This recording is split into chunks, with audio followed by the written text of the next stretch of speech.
오늘 우리에게 주신 하나님의 말씀은 사사기 14장 5절 6절 말씀입니다. 구약성경 386쪽에 있습니다. 사사기 14장 5절 6절 말씀을 제가 봉독하겠습니다. 삼손이 그의 부모와 함께 딥나에 내려가 딥나의 포도원에 이른즉 젊은 사자가 그를 보고 소리 지르는지라. 여호와의 영이 삼손에게 강하게 임하니 그가 손에 아무것도 없이 그 사자를 염소 새끼를 찢는 것 같이 찢었으나 그는 자기가 행한 일을 부모에게 알리지 아니하였더라. 아멘. 네, 성경 한 본문 더 읽습니다. 출애굽기 3장 7절로 10절 말씀입니다. 구약성경 84쪽에 있습니다.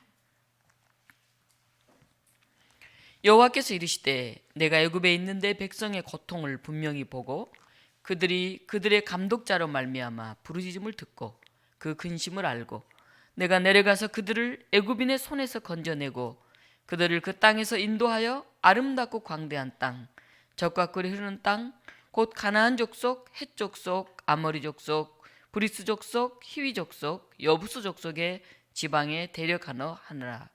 이제 가라.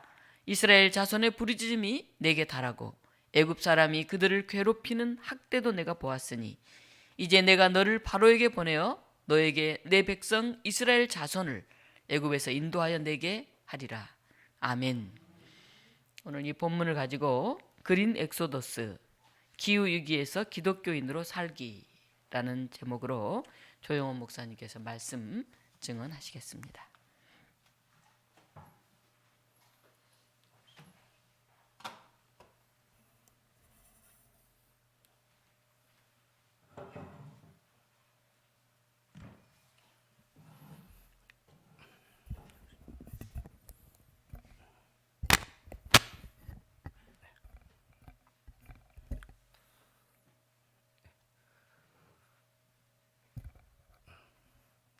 오늘 성경 본문인 사사기 14장의 내용은요, 제가 대학원에 다니면서 기후에 관심을 갖게 되었던 그런 성경 구절입니다.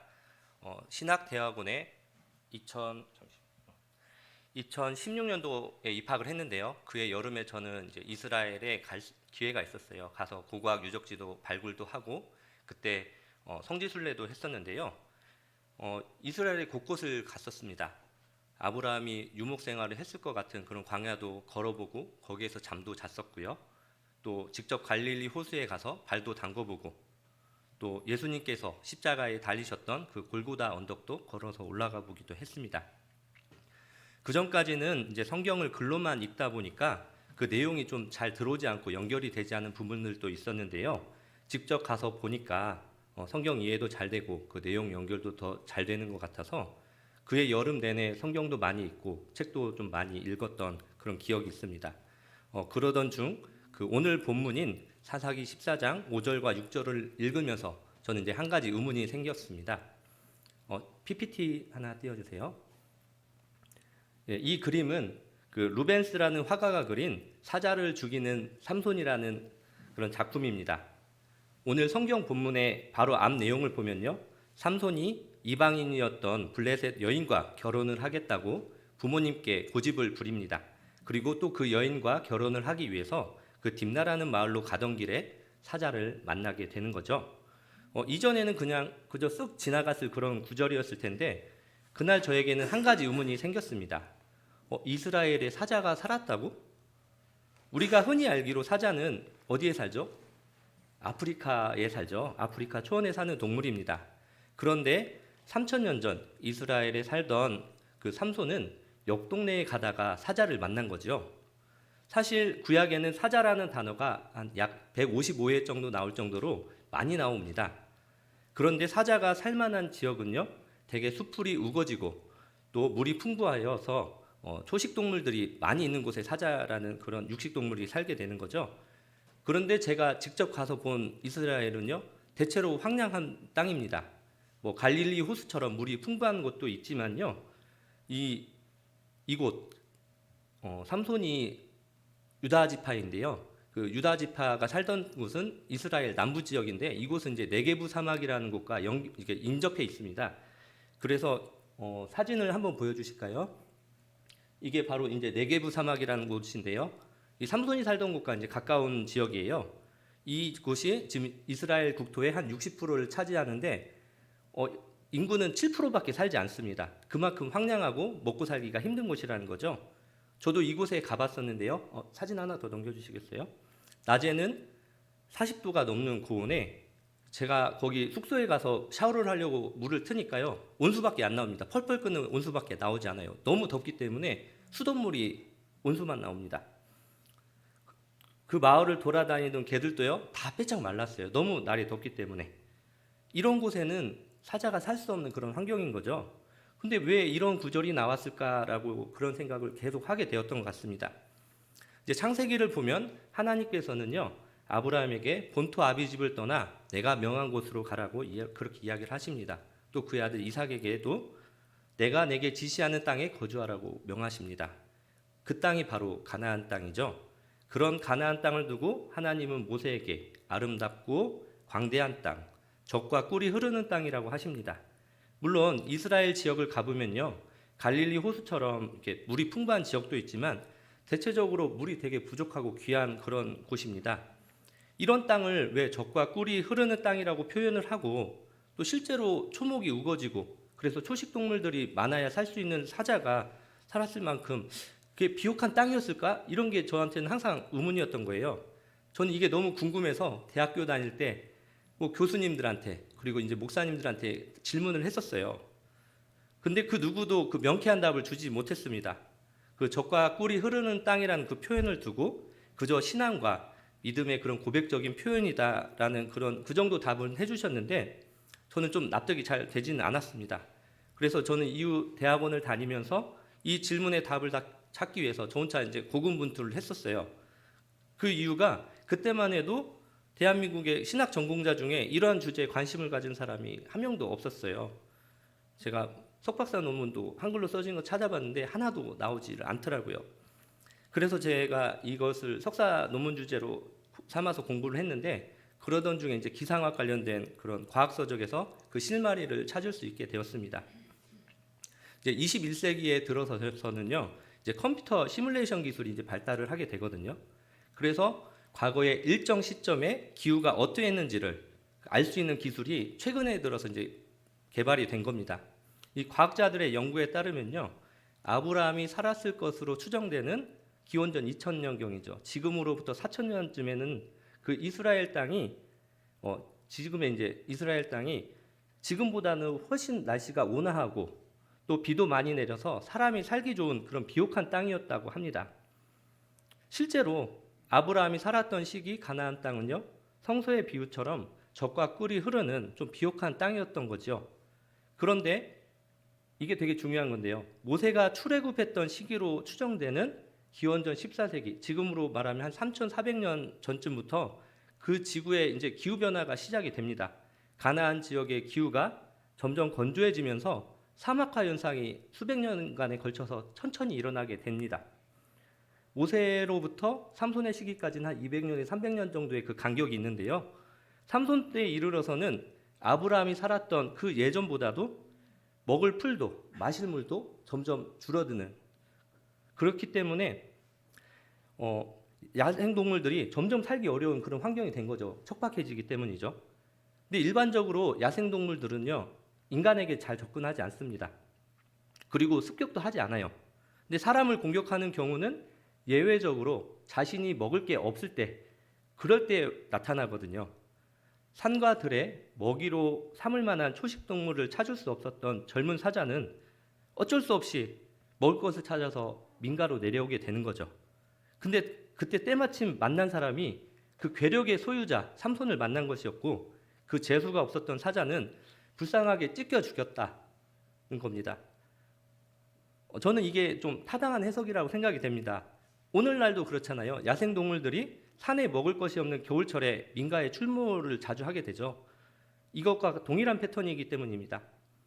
그로부터 대략 1000년 후인 예수님 시절에 이스라엘 땅에 사자가 출몰했다는 그런 기록은 없습니다. 가나안 땅은 점점 더 사막화되고 더 황량해졌기 때문에 더 이상 사자가 살 수 없는 그런 환경이 된 것이죠. 여기서 사진 하나 더 보고 가겠습니다. 네, 이 화면의 사진은 현재 예루살렘 동편에서 예루살렘 구시가지를 찍은 사진인데요. 건물들 색깔이 다 어떤가요? 모두 모래색입니다. 네, 이스라엘 정부는요, 이 모래색이 이스라엘을 대표하고 상징하는 색이라고 규정하고요. 그래서 전통이 깊고 역사적인 지역의 건물들은 모두 다 이 색으로만 짓도록 벽을 칠하도록 법으로 규정을 해놨습니다. 우리도 북촌 한옥마을에 가게 되면은 어떻게 돼 있나요? 그곳은 이제 정부가 한옥 특별건축구역으로 지정해놔서 모든 건물들을 다 한옥으로만 짓게 되어 있는 거죠. 그것과 동일한 겁니다. 이스라엘 사람들에게 모래색은 친숙한 색이고 그렇기에 오랜 세월에 걸쳐서 문화와 전통으로 자리 잡게 된 겁니다. 이러한 선의가 없이는 왜 가나안이 지금은 아닌데 왜 젖과 꿀이 흐르는 땅이라고 했을까라고 하는 것에 대해서 정확히 알 수가 없는 거죠. 결론적으로 이야기를 하자면 지금의 이스라엘은 젖과 꿀이 흐르는 곳은 아니었지만 몇천 년 전 아브라함이 거닐던 그 가나안 땅은 그런 신앙적 고백뿐만이 아니라 실제로 비옥한 땅이었다는 그런 결론을 내릴 수가 있습니다. 저는 이것을 이제 과학적인 학문을 통해서 이제 생각을 하게 되었고요. 이제 기후 변화는 하루 이틀, 1, 2년에 걸쳐서 일어난 것이 아니라 적어도 수백 년에 걸쳐서 서서히 진행이 됩니다. 그렇기에 과거에 이제 과학이 발달하지 않았던 시기에 그 과거 사람들은요, 이것을 알 수도 없었고 또 밝혀낼 수도 없었던 것입니다. 2000년 전에 쓰여진 성경의 그 기자들도요, 기후 변화에 대해서 알지도 못하고 제대로 아마 그 당시 기술로는 이제 설명할 수도 없었을 것입니다. 비록 성경에는 기록되지는 않았지만 이 기후라는 요소는 인간의 삶과 또 인간의 문명에 커다란 영향력을 끼치는 겁니다. 이제 과학기술이 발달한 현대에는요, 사람들이 그렇게 생각을 합니다. 기후나 환경을 사람의 기술과 그런 능력으로 다 컨트롤할 수 있고 다 대처할 수 있다고 이렇게 생각을 하지만 현실은 전혀 아닙니다. 우리 인간은요, 기후라는 그 큰 틀 안에서 벗어나지도 못하고 여전히 그 기후 안에서 그 틀 안에서 살아가고 있습니다. 기후 변화라는 게 적어도 수백 년의 사이클을 가지고 오랜 시간에 걸쳐서 천천히 일어난다고 제가 설명을 드렸잖아요. 그렇기 때문에 채 100년도 살지 못하는 사람들은요, 그거에 대해서 둔감하고 잘 알 수 없습니다. 그런데 21세기에 들어서 전 지구적으로 이슈가 되는 주제가 있습니다. 그게 바로 기후 위기입니다. 오늘날에 지금 일어나고 있는 기후 위기는 수백 년, 수천 년에 걸쳐서 천천히 일어났던 그 과거의 기후 변화는 많이 다릅니다. 눈에 보일 정도로 그 변화가 보이고 있고요. 일반 사람들도 체감할 수 있을 정도로 그 변화의 폭이 큽니다. 2022년 작년 여름을 한번 기억을 해볼까요? 한국에는 어땠나요? 폭우로 인해서 강남역 일대가 잠겼었죠.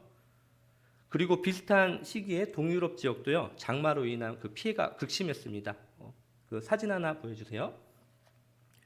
예, 여기는 이제 파키스탄이라는 지역인데요.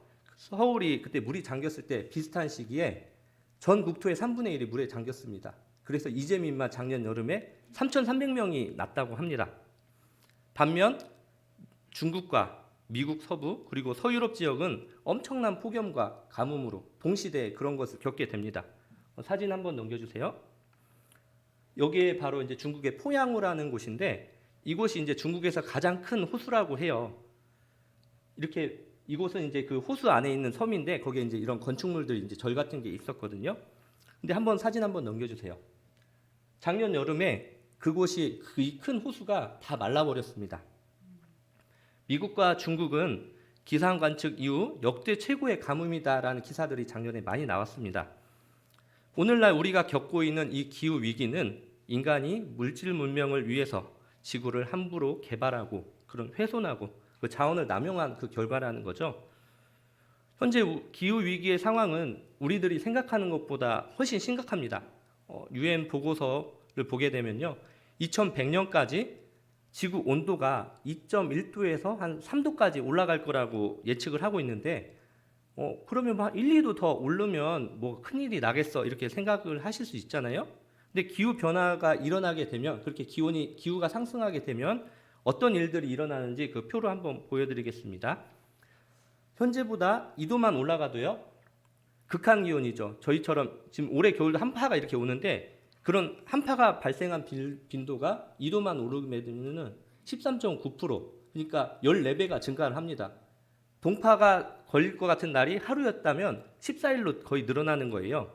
그리고 그 가뭄도 3배 이상 늘어나게 됩니다. 반대로 비가 많이 오고 이게 홍수가 나는 것도 지금보다 2배 이상 일어나게 됩니다. 그래서 유엔에서는요, 기후 재앙이 일어나는 그 마지노선을 1.5도씨까지만 올라가게, 어떻게든 최대한 붙잡고 올라가지 않도록 하게 되면은 그 위험도, 우리가 말했던 이런 재앙들이 오는 것을 좀 빈도가 줄어들기 때문에 사람이 살 수 있다. 그래서 1.5도를 마지노선으로 생각하고 있습니다. 그래서 유엔에서는 2050년까지 지구 온도가 1.5도씨까지만 올라가도록 우리가 노력을 해야 된다, 그런 이야기들을 하고 있습니다. 그래서 온실가스 배출량을 줄이는데 총력을 다해야 된다고, 전 지구가 노력을 해야 된다고 이렇게 이야기를 하고 있습니다. 만약 그게 이루어지지 않는다면 인류는 지금과 비교도 안 될 재앙을 맞게 될 것이고, 그것의 결말은 인류의 종말이 될 수도 있다. 어떻게 보면 그런 이야기들을 하게 됩니다. 인류의 문명이 발전하면서 인간은요, 창세기 1장 28절에 나오는 땅을 정복하라, 모든 생물을 다스리라는 이 문장의 근거에서 사람들은 자연을 마구잡이로 훼손하고 남용하고 착취하였습니다. 인간들은 자신의 그 탐욕에 대해서 성경 구절에 근거한다고 막 이런 식으로 근거를 대면서 자신들의 죄를 그 면죄부로 사용한 거죠. 그런데 말이죠, 창세기 1장 전체를 보시면 7일 동안 천지를 창조하신 그 하나님이 나오십니다. 하나님께서는 천지 만물을 지으시면서 그 좋았더라는 그 말을 5번이나 반복을 하십니다. 그리고 모든 창조를 마치신 후에 하나님께서 지으신 그 모든 것들을 바라보시고 하나하나를 보시면서 마지막에 심히 좋았다라고 이렇게 얘기를 하십니다. 하나님께서 본인이 그 완벽하게 지으신 이 아름다운 세계가 너무 좋았다고 생각하신 것이죠. 인간은 하나님께서 지으신 이 아름다운 세계를 잘 지키고 보존하라는 명령을 받은 청지기에 불과합니다. 이 이후에 인간이 악으로 물들고 그로 인해 세상이 악으로 가득 차자 그것을 보신 하나님께서는 물로 세상을 정화하셨죠. 그게 노아의 홍수인데요. 모두 다 잘 아실 것입니다. 현재 지구 곳곳에서 일어나는 이상 기후 현상들은 물질 문명을 지향하는 인간의 이기심과 욕심을 향한 자연과 그 하나님이 보내시는 그런 경고의 메시지인 것입니다. 하나님께서는 오늘 우리에게 명령하십니다. 인간의 탐욕으로 세운 물질 문명을 벗어나서 하나님의 질서, 하나님의 나라에 거하거라. 마치 이집트에서 노예 생활을 하던 히브리 민족을 이끌어내셔서 출애굽하신 것처럼 말이시죠. 저는 출애굽 때의 히브리인들의 상황과 현재 우리들의 상황이 매우 비슷하다고 생각을 합니다. 이집트에서 400년을 살았던 히브리인들은요, 이미 이집트 문화에 동화되었고요. 모든 것이 풍부하고 풍족했던 그 이집트 문화에 되게 만족을 했었던 것 같아요. 우리 역시 물질 문명의 그 발달로 인해서 현재 풍족하게 살고 있는 것과 비슷한 거죠. 출애굽 이후 히브리인들은 그런 척박한 광야 생활과 그 풍족했던 그 이집트를 비교하면서 항상 하나님께 불평불만을 하게 됩니다. 물이 없다, 덥다, 춥다, 불편하다. 그래서 어떤 사람들은 이집트로 돌아가려고도 하고요. 또 어떤 자들은 하나님이 아닌 그런 금송아지를 자신의 신으로 삼아서 섬기려고까지 했습니다. 그리고 그 결과는 어땠습니까? 민수기 14장 28절에서 30절입니다. 제가 읽어드리겠습니다. PPT 좀 띄워주세요. 그들에게 이르기를 여호와의 말씀에 내 삶을 두고 맹세하노라. 너희 말이 내 귀에 들린 대로 내가 너희에게 행하리니 너희 시체가 이 광야에 엎드려질 것이라. 너희 중에서 20세 이상으로 계수된 자 곧 나를 원망한 자 전부가 여분의 아들 갈렙과 눈의 아들 여호수아 외에는 내가 맹세하여 너희에게 살리라 한 땅에 결단코 들어가지 못하리라. 이집트에서 모세를 따라 출애굽을 했던 수많은 히브리인들 중에 오직 여호수아와 갈렙만이 가나안 땅으로 들어간 거죠. 이집트에서 나왔던 그 수십만에 달했던 자들 중에 오직 딱 두 명만 가나안 땅에 들어간 것입니다. 저는 예전에 이제 공부를 하면서 왜 히브리인들에게 그런 40년의 광야 생활이 왜 필요했을까라는 그런 질문을 했었던 것 같아요. 왜 필요했을까? 저는 이제 오랜 시간 이렇게 고민을 하다 보니까요, 그냥 저 나름대로 이제 내린 결론이 히브리인들에게 그 40년의 광야 생활은 가나안에서 시작될 새로운 하나님 나라에서 맞는 그 주민이 되기 위한 그런 연단의 시간이다라는 생각이었습니다. 일본이 우리나라를 36년간 무단 통치를 했죠. 그 결과 일본 문화가 이미 해방이 된 지 오래됐지만 일본 문화가 아직도 여기저기 남아 있습니다. 뭐 문화도 그렇고요, 언어에서도 그렇고 뭐 여러 가지들 악습들이라고 하는 것들 보면 참 많습니다. 저희 친할아버지께서는 이제 살아 생전에 일본어를 참 잘하셨어요. 근데 그 왜 그러냐 보니까 외정 때 배웠대요. 근데 아마 여기 연세가 좀 있으신 분들 중에도 아마 일본어를 좀 기억하고 하시는 분들이 있을 겁니다. 일본이 딱 36년을 그렇게 우리나라를 지배를 했는데도 그렇잖아요. 근데 히브리인들은 400년을 이집트에서 살았습니다. 말만 그들은 히브리인이었지 뭐 그들의 언어나 문화, 풍습, 종교 이 모든 것들을 볼 때 그들의 정체성은 히브리인이 아니라 아마 이집트인에 더 가까웠을 것입니다. 그리고 그 모든 것을 버리고 히브리인으로 산다는 게 쉬운 일이었을까요? 절대 아닐 거라고 생각을 합니다. 그렇기 때문에 이집트 문화에서 벗어나지 못한 그 출애굽 세대들은 가나안에 들어가지 못했습니다. 광야에서 태어나고 훈련받고 자란 그 2세대들이 어떻게 보면 이집트 문화를 겪지 못했던 그들이 광야 세대만이 하나님의 질서, 하나님의 나라인 그 가나안에 들어갈 수 있었던 것입니다. 어찌 보면 출애굽은 이집트를 나온 것으로 끝난 게 아니라요, 40년의 광야 생활, 그 연단의 시간을 통해서 완성이 된 것입니다. 이것은 현재를 살아가는 우리에게도 똑같이 적용됩니다. 인간의 탐욕으로 세워진 이 물질 문명에서 우리가 온전하게 출애굽하지 않으면요, 현재 우리가 겪고 있는 이 기후 위기 그리고 장차 앞으로 다가올 기후 재앙에서 우리는 결코 벗어날 수 없습니다. 기후 재앙 마지노선인 1.5도를 지키기 위해서 지금껏 우리가 당연하게 누려왔던 안락하고 그런 풍족한 삶에서 그런 풍족한 삶을 우리는 포기해야만 합니다. 광야 생활을 해야 되는 거죠. 그렇지 않으면 우리도 출애굽한 히브리 백성들처럼 결코 가나안에 들어가지 못할 것입니다. 들어가지 못한 우리에게 남은 것은 광야에서 죽음, 그 기후 재앙밖에 없는 것이죠. 우리는 이전 시대보다 물질적으로는 그런 풍요로운 삶을 살고는 있지만 동시에 이상 기후와 여러 가지 환경 오염들 그리고 새로 창궐하는 그런 질병들을 마주하면서 그 불안한 마음을 동시에 갖고 살아가고 있습니다. 이 모든 것의 원인은 하나님께서 명령하신 대로 하나님의 창조 질서를 지키고 보존하지 못한 인간의 욕심 때문인 것이죠. 그렇기에 우리 인간들은 이 악한 물질 문명에서 벗어나야 합니다. 히브리인들이 이집트에서 탈출했던 것처럼 우리도 그린 엑소더스를 해야 하는 것이죠. PPT 좀 올려주세요. 그렇다면 내가 무엇을 할 수 있을까라는 그런 질문이 드실 겁니다. 그에 대해서는 뭐 김성희 목사님이 잘 알려주고 계시고 또 옆에서 저도 잘 도와서 알려드릴 겁니다.